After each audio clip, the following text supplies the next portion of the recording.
Thank you for being here. Nice to have you around. Always. Nice to be here. I guess I'm supposed to ask a question. I'm in a fabulous mood, by the way. Why is that? Start by telling you.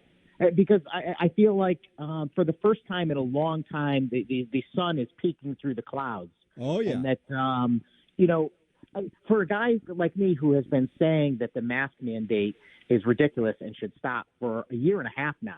And if you recall, a year and a half ago, it was not a very popular thing to say. And I got I took a lot of heat for it. Today, to see the fact that the pressure is on the governor and the Democrats to repeal this thing, I'm feeling great. And I know that there are people that are upset that it doesn't seem like we're going to get everything that we want all in one fell swoop, but we are going to get it. Freedom will reign in Connecticut again, and I can feel it coming. The intensity is building day by day. The genie's out of the bottle. The wheels are in motion, and we are going to get freedom back. Well, these moments have to come when they're ready. And a tipping point was reached, and now the governor and the oppressors are running behind where public opinion is.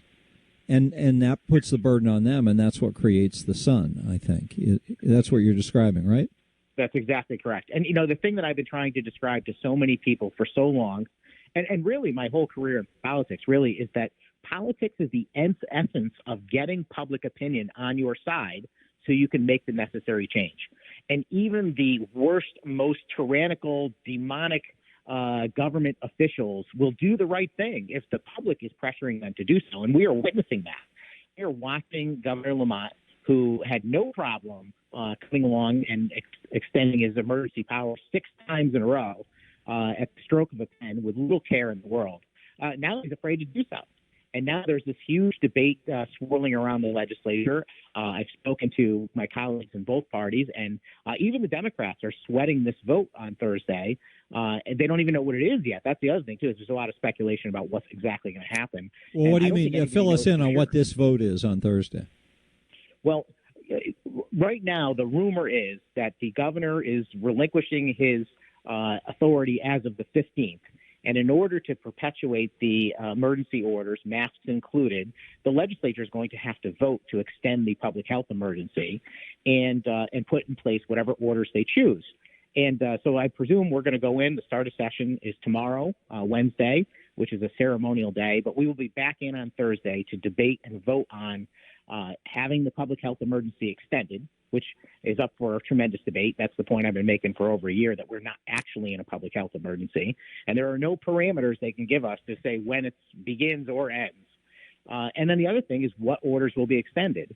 And everyone is saying that what's going to happen is that the legislature will vote to extend the mask mandate through the 28th of February and then leave it up to local town governments, Board of Ed, educations, and superintendents to make the determination about masks in schools. Excuse me, Rob. We're getting a little breakup on your line. Can you just disconnect and call back? Do you think you can get a better connection if you try a second time? Try. Because it's a little chippy and the audio quality isn't great, and I want to make sure everybody hears this. Thank you. Give us a call right back. Rob Sampson with us on WTIC. Process on Thursday. One is whether to extend the emergency power. Do you mean they're going to vote on whether Ned should continue to have a state of emergency in effect, even though it was over months ago? Yeah, it's a bizarre thing, actually, because the way our laws read, the governor is who determines whether or not we have a state of emergency. And his extended powers that allow him to make all of these public health determinations and mandates are a result of the fact that we are in a state of emergency. You may have heard that the state of New York actually threw out their mask mandate in court, and the reason was because there was no state of emergency in effect. Mm-hmm. You mean there was no authorization for the governor to command that there be a mask mandate? The mask mandate was contingent upon there being a public health emergency in place. And when they let their public health emergency expire, okay, and the court said it was unlawful to mandate the masks. Well, that makes sense. Connecticut. And so what's the ruse here? What's the scheme they've got going? Well, the ruse is whether or not we have an emergency anyway, because no one has ever established any actual parameters about whether or not we are in a public health emergency. What exactly determines when that emergency begins, ends, when is it over? How about at the beginning? Weren't they basically telling us the parameters at the beginning that because the hospitals are at risk of being overwhelmed, we need to shut things down for a couple of weeks? We need to have a state of emergency so that we can protect the hospitals from being overwhelmed. And we'll do that by ordering people to wear masks, stay in the house, not go to work, not go to school. I could not agree with you more. And that's what I keep going back to, which is you can use whatever parameters you choose, but you have to choose something. And to me, it ought to be the COVID death rate or the hospitalization rate, as you refer to. That was the argument that they made initially for all the lockdown, which is we want to overwhelm our hospitals. Well, we have never overwhelmed our hospitals in the state of Connecticut. And for the last month or a year, I don't know that we've ever crossed the 10% mark for hospitalizations to COVID in the state of Connecticut. So clearly, if that's your metric, then we're not meeting it. But we've never had a metric before because the governor of the state of Connecticut can arbitrarily determine when there is a public health emergency. It's when it says there's one, when there is. It has nothing to do with statistics or the data.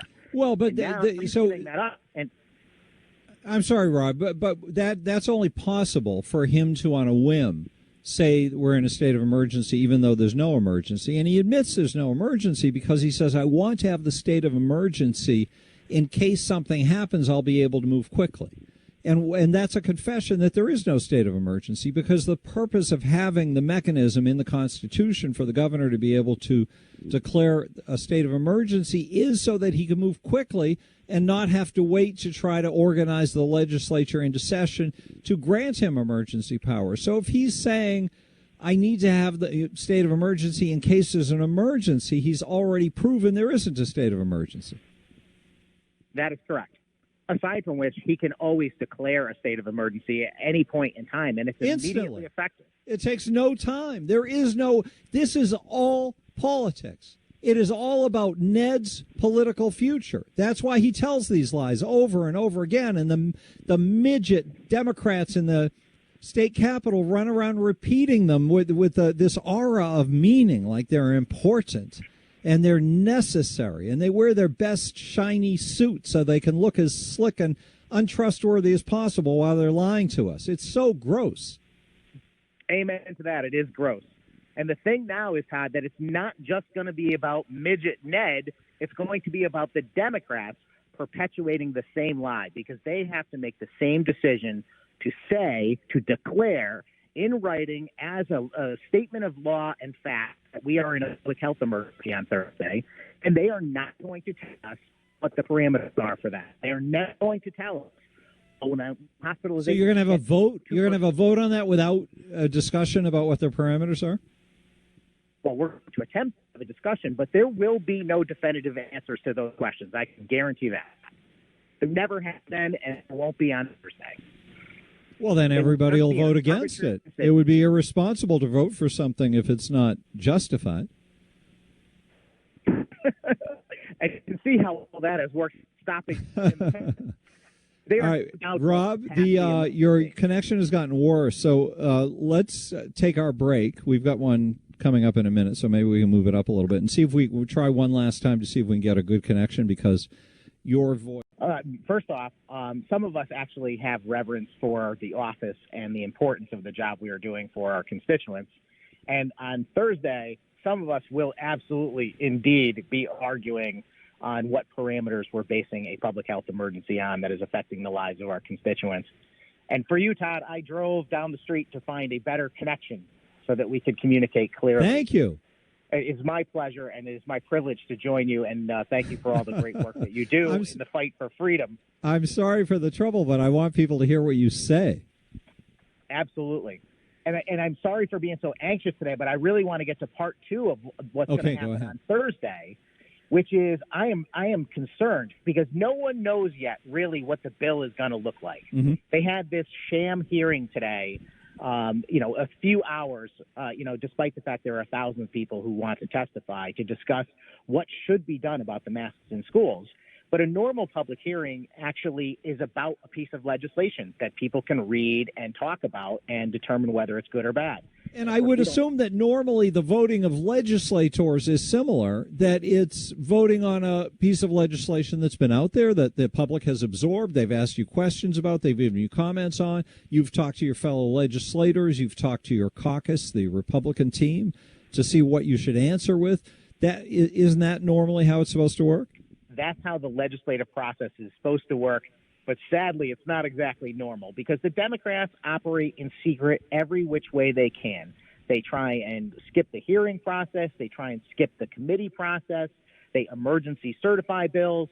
And when they're really under pressure, Todd, they do something crazy like a sham hearing today to give the impression that they're actually open to public comment when they're really not, because we have no idea what we're voting on Thursday. I can speculate based on what I've heard the governor say and what the rumors are. You're saying the document doesn't exist. It hasn't been turned over to you. Does not yet exist.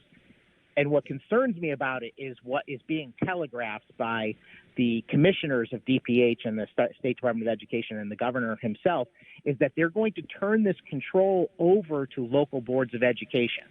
But they're not really going to do that. First and foremost, that's not good enough for me because I believe this decision should be in the hands of individuals and parents for their children, not any level of government. And I think assuming that any level government ever had this power is a mistake in the first place.